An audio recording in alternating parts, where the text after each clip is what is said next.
Prakar Rizwandi Manik, oknum anggota Pas Pampres membela diri atas tuntutan hukuman mati dalam perkara pembunuhan berencana Imam Mashkur. Melalui pledoi atau nota pembelaan atas tuntutan disampaikan penasihat hukumnya, Prakar Rizwandi Manik berdalih bukan orang yang paling berperan dalam tewasnya Imam Mashkur. Penasihat hukum Prakar Rizwandi Manik, Kapten Budianto, mengatakan terdapat terdakwa lain yang juga terlibat saat Imam Mashkur tewas akibat dianiaya pada 12 Agustus 2023 lalu. Informasi selengkapnya akan disampaikan langsung oleh wartawan Tribun Jakarta, Bima Putra. Silakan rekan Bima. Ya, dapat saya sampaikan bahwa Prakar Rizwandi Manik, oknum anggota Pas Pampres terdakwa pembunuhan berencana Imam Mashkur, membela diri atas tuntutan auditor militer bahwa ia tidak melakukan pembunuhan berencana sebagaimana yang didakwakan atau dikritikkan auditor militer. Menurut penasihat hukum Prakar Rizwandi Manik, Kapten CHK Budianto, bahwa terdapat terdakwa lain yang terlibat, yakni Praka Heri Sandi dan Praka Jasmowir. Kemudian kakak ipar Imam Mashkur, Zulhadi, yang sebelumnya sempat menjadi saksi. Menurut penasihat hukum, Praka Rizwandi Manik bukan pelaku utama karena sebelum kejadian pada 11 Agustus 2023 lalu, Praka Jasmowir sempat menghubungi Praka Rizwandi Manik untuk mengajak melakukan penggerbekan toko obat. Namun dalam pembelaannya, penasihat hukum tidak merinci bujukan atau ajakan seperti apa yang membuat Praka Rizwandi Manik akhirnya ikut melakukan penggerbekan toko obat di tempat Imam Mashkur.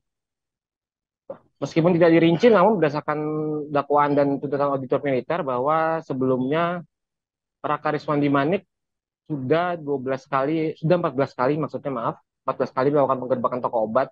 Modusnya ini dengan berpura-pura menjadi anggota Polri dan lalu menangkap penjual atau pemilik toko obat yang menjual obat-obatan ilegal, kemudian diperas dengan alasan agar proses hukum tidak berlanjut.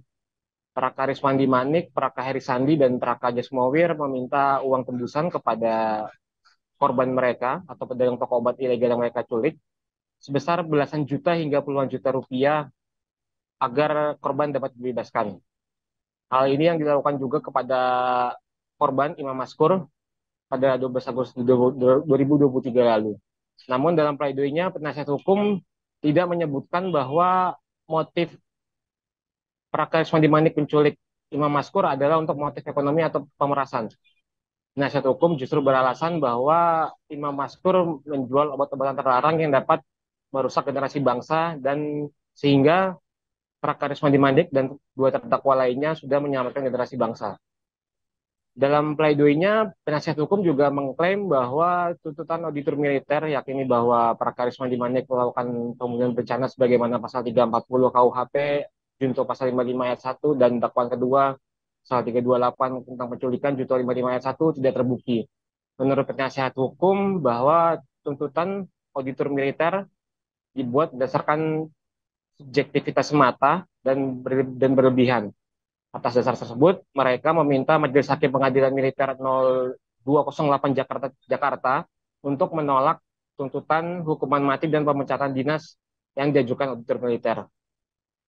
Terhadap pledoi ini sendiri, auditor militer sudah menyampaikan replik atau tanggapan atas pledoi dari penasihat hukum, di mana bahwa auditor menyatakan bahwa mereka tetap teguh pada tuntutan mereka.